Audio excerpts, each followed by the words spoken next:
Hello everyone, this is Jaja, 22, working student and inspiring others to just keep going.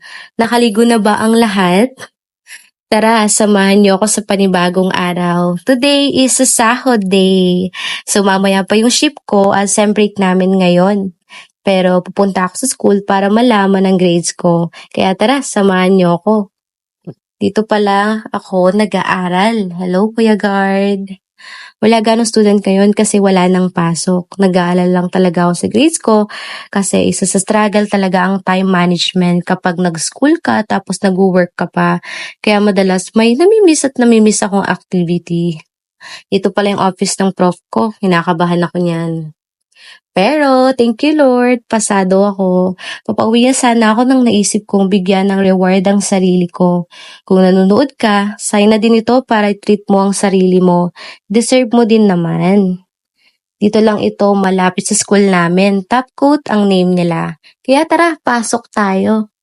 Maganda at mura lang kasi dito. Naisip ko na magpalinis ng kuko.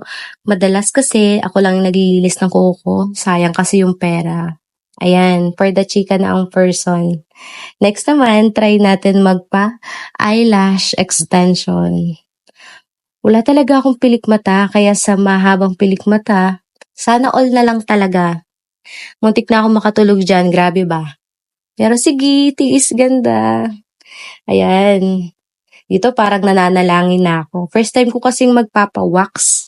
Sana kayanin ni ate itong kilikili powers ko. Charot. Kaya pa. For the sigawang person. Grabe. Happy yarn. Mahalaga sa akin ng pera. Kaya minsan feel ko luho or arte pag nagpapaganto talaga.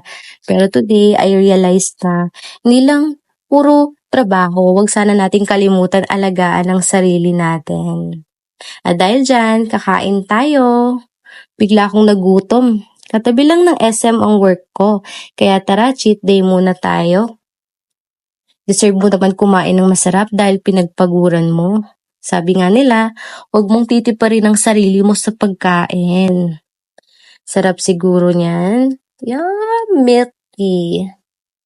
Favorite ko yung milk tea. At madalas, tumatamboy ako sa food court at dyan na rin ako kumakain. Ang favorite ko yan. Tapos mamaya, wala na.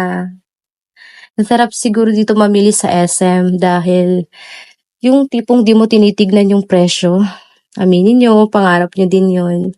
Papasok na ako sa work ng masaya at maganda. Charot.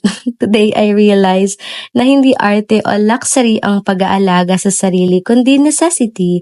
Huwag kang maging madamot sa sarili mo. Dahil when you look good, you will feel more confident.